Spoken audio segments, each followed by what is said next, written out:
Kung Pinoy ka, dapat alam mo to. Kung ano ang itinanim, siya ring blank. Answer, aanihin. Pag may tiyaga, may blank. Answer, nilaga. Nasa Diyos ang awa, nasa tao ang blank. Answer, gawa. Habang maikli ang kumot, matutong blank. Answer, mamaluktot. Kung may usok, may blank. Answer, apoy. Kung hindi ukol, hindi blank. Answer, bubukol.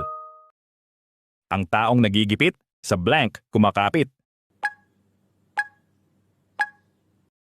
Answer, patalim. Daig ng maagap ang blank. Answer, masipag. Kung may isinuksok, may blank.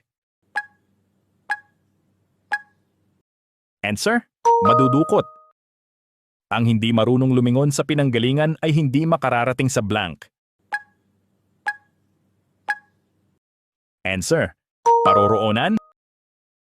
Pag may hirap, may blank. Answer, ginhawa. Aanhin pa ang damo kung patay na ang blank. Answer, kabayo. Ang taong walang kibo, nasa loob ang blank.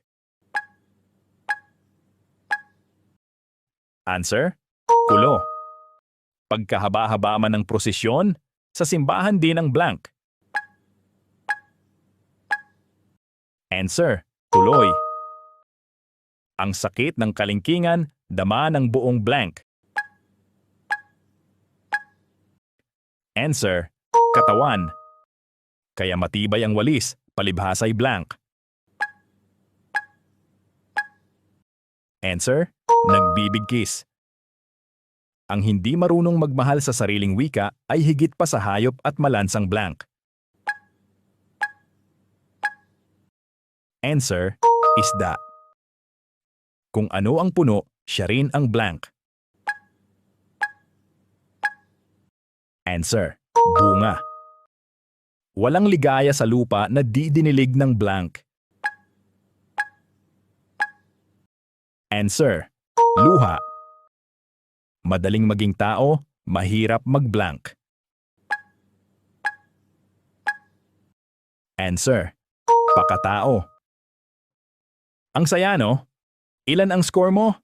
Comment mo nga.